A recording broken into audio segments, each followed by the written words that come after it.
My friend Kira, she's a sex worker as well. She tapped me on the shoulder and she said, "Katia, you have to see this," and gave me her phone. Pictured on her phone was a really blurry brothel security camera photo. Kira said, "It's John. He came to see you. You were busy." So John is a 50-year-old white man, interstate truck driver, with a really cheeky smile. He had a gold chain around his neck, and he had a really thick Australian accent. I could barely understand him. So I met John when COVID lockdowns had finally finished, and it was my first night back at work. We spent 3 hours together in the spa, talking and flirting. We were also eating Indian takeaway food and drinking tea. Yeah, about 3 hours altogether, that was fun. I was actually teasing him about what would happen if we purposely dropped food into the spa. Just a little bit fun. But actually, his face, when he actually dropped naan bread into the spa, so priceless.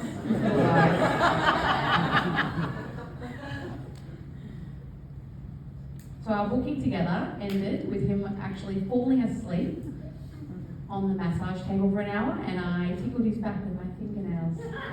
Perfect. So anyway, rewinding to when I was first talking about Kira, she was showing me her phone with a photo of John, but he was actually dressed like Santa Claus. It was perfect. He looked exactly the same as Santa Claus in this photo, but he was absolutely drenched in sweat. Well, later he told me he had to leave because he was completely drenched in sweat from the Santa suit.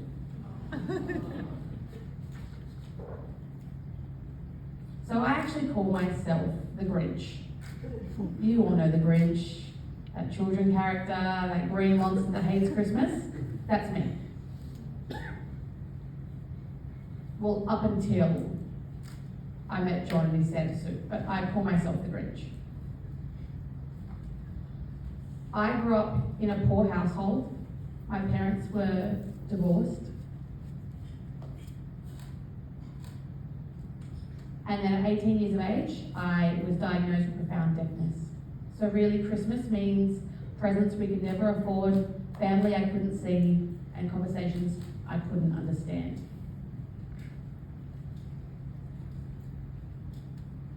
It was only when I first dipped my toes into the world of sex work that I began to appreciate the concept of giving.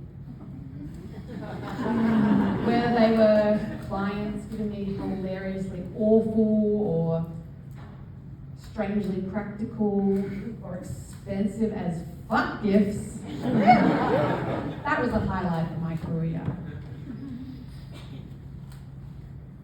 So I was thinking back to my first ever gift during sex work, and it was actually from a client called Keith. He was 90 years of age, and he was a strip club regular. Okay, so Keith looked like Mr. Burns. You know, he was old, he was frail, thin, almost balding. He had those oversized glasses and a suit that was just way too big on him. And he always liked to book me for a private show with my doubles partner, Dahlia. And he loved for us to play invisible beach volleyball. So the booking would always start with Keith saying, "Do you girls want to go to the beach?" And Dahlia would reply, "Oh yes, Keith, it's such a hot summer's day." You should have seen Keith. His eyes lit up behind his glasses. and his hands would gesture to create an invisible volleyball. He would throw the invisible volleyball, and Dahlia would catch it, and she would enthusiastically scream, "Oh, good throw, Keith!" And then she'd throw it to me. After a few rounds of invisible ball, Dahlia and I would pretend to sweat and fan ourselves at each other with our hands. I would always say, "Oh, Keith, it's getting a little hot in here after playing so much ball with you." Dahlia chimes in, "I think we should take off our bikinis. Can you help me, Katia?" Keith would just sit in his chair in front of us, giggling like a child. And we would start to undo our lingerie. When we got down to taking off our knickers, he would squeal. He would say, "Oh no, girls, that's too naughty. Make sure you cross your legs. We don't want anyone to see."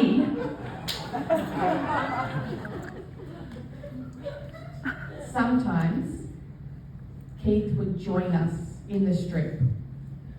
I mean, he thought he was joining. His contribution was purely imaginatory. His beach outfit included a t-shirt, shorts, budgie smugglers, and then a G-string. Ooh. And we gently tease him by saying, "Oh, what colour is your G-string today, Keith?" And he would reply, "Oh, today it's red, girls." So after our booking of invisible beach volleyball, Keith would always give each of us a handmade card. Aww. He made it himself. So it looked like he just picked up a piece of A4 piece of paper, cut out some magazine pictures of women's eyes, hair, bodies, their boobs, just other features on the women in the magazines, and make it sort of Frankenstein-esque pictures of Dahlia and myself. It was so interesting.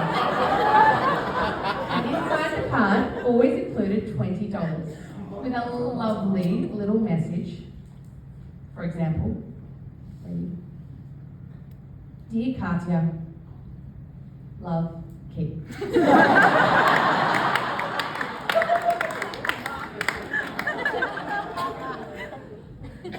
So that was one client. My next client, Michael.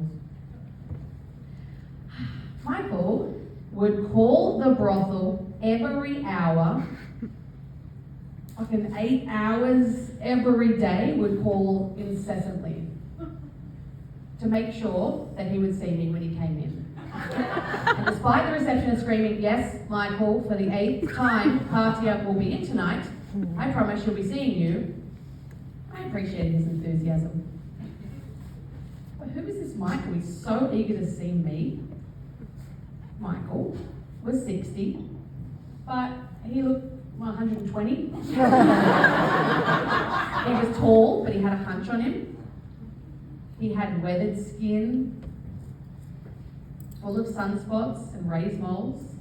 And he would actually refer to his genitals as the snake in his trousers.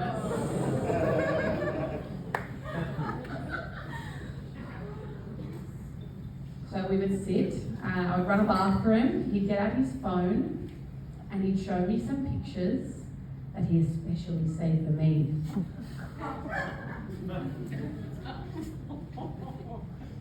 And I would look at them, and they're pictures of beautiful Maine Coon cats. And I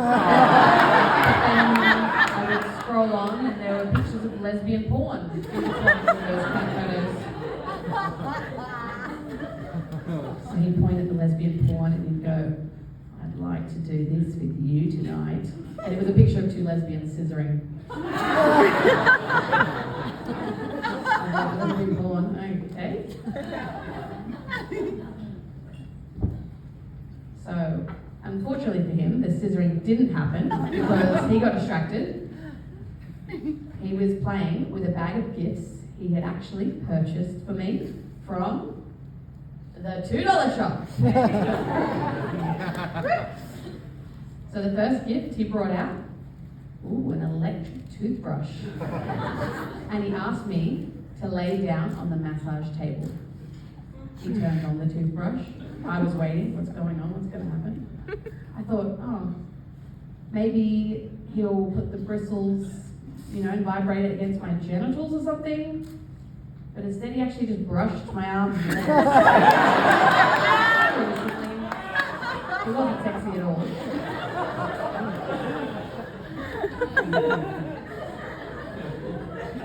So then he also presented me an electric blue feather boa.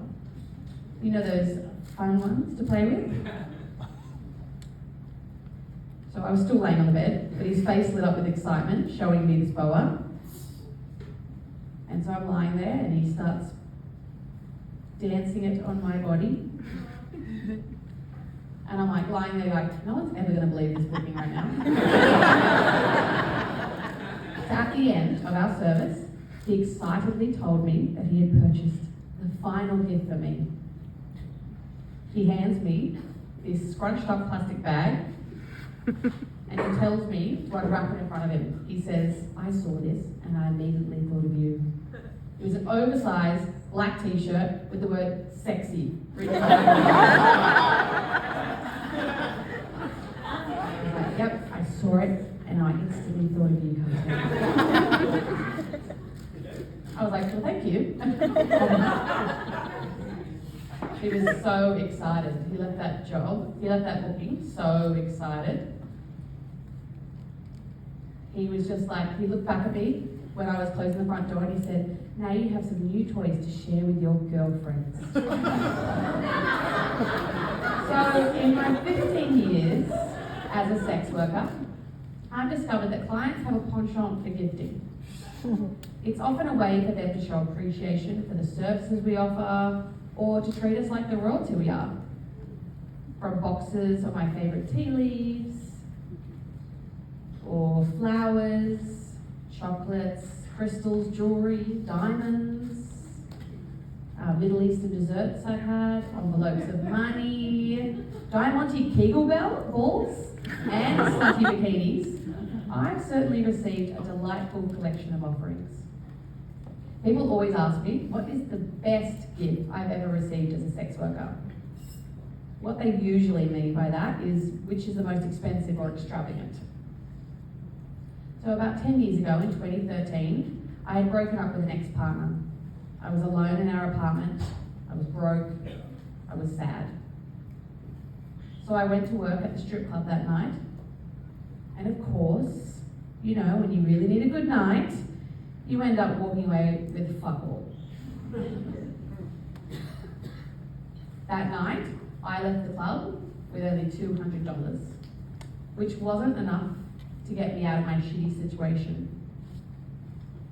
But I thought maybe it was enough for someone sleeping rough to grab food or shelter for the night. I've always believed in gifting being a cycle. To receive, you must give. So I gave my crumpled $200 in $5 notes to a person I felt could use it in a more helpful way than I ever could. And I prayed to the universe that it would come back to me and that everything would be okay. So the next night, I had a showgirl booking. So where I ended up performing nude, covered in cheap champagne, poured all over my body, inside, I was so wet. Inside, those children sand pit shell plastic things? I was standing in that. I was like, yeah, drinking champagne. It was groundbreaking art.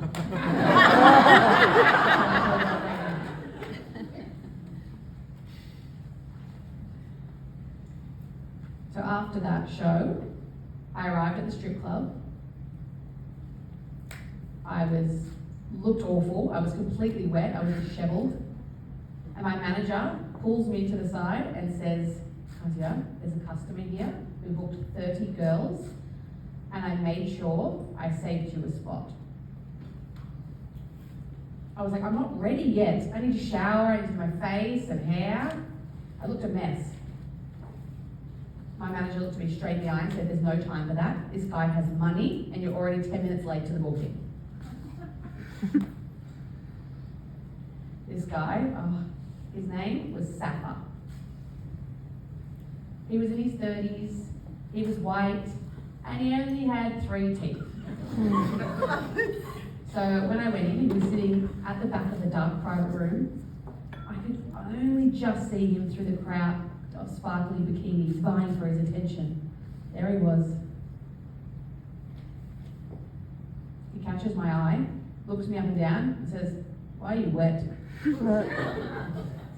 Well, I explained my groundbreaking art piece in great detail with the shell and the sand and the champagne, and he appeared really excited about it.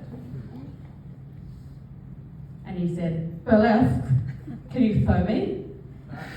He eagerly asked, with spit flying everywhere through his 3 teeth.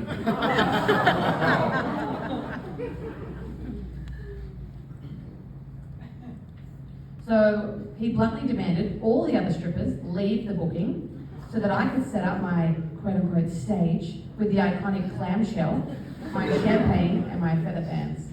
And he made me perform that show about 17 times until 8 a.m. the next day. So over the next week, Safa paid for my break of lease fee, my removalists, my rental bond, my cleaning fees, and basically every cost associated with moving house. He also booked me every day between 6 p.m. and 8 a.m. the following morning.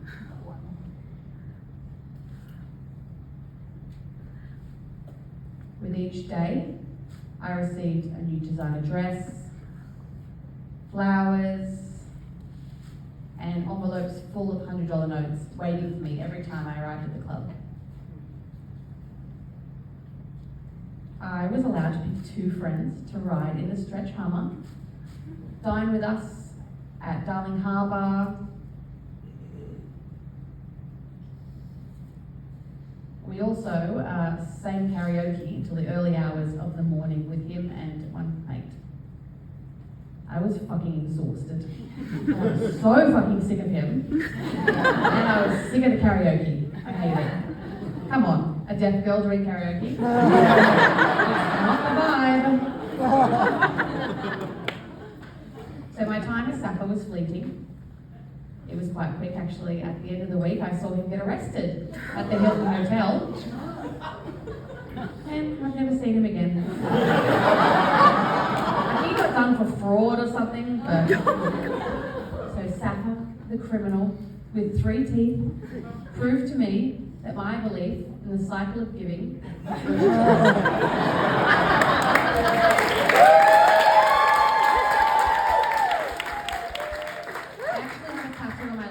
clamshell, covered in feathers, and in the centre is a diamond instead of a pearl. And it's my reminder that the universe was there for me when I needed it the most. While the financial support I received from Safa came at just the right time, it actually wasn't the best gift I've ever received as a sex worker. I don't define the best gift, in my opinion, as being something that's expensive or extravagant or funny or unique. For me, the best gifts are priceless. They're the connections we have with others and the belonging we feel when we're part of something. Before being a sex worker, I always felt displaced or that I didn't belong. I remember walking into the strip club for the first time as a lost 18-year-old little lamb. The purple lights, the carpet smell, you all know that smell, the buzz of the strippers putting on makeup and also, you know how they check their vaginas for toilet paper before they get on stage? The mirrors. That was new for me. So, for the first time in my life, I felt like I was home, and these wonderful humans who were backstage cutting their tampon strings and and also baby wiping their buttholes, these people were my family. So the best gift I've ever received as a sex worker? It's other sex workers. I've met lifelong friends with unbreakable bonds. I've been supported, stood up for, loved, cheered on, and accepted. When I was struggling with finances to pay for my cat's cremation, sex workers paid the bill before I could even get to the vet. When I started my business, not only did my sex worker family gift me tens of thousands of dollars, they also stayed with me until inappropriate hours in the morning for months on end to help me paint and set up. Sex workers are the first people to remember my birthday, to invite me to dinners. They're always there to share advice or to wipe my tears. And they were even the first people to learn Auslan for me. So, in the spirit of chosen family, I dedicate my story to all the whores in the house, to all the hookers of my past and present, to all the sex workers I'm yet to meet, and to all the professional sluts of the future.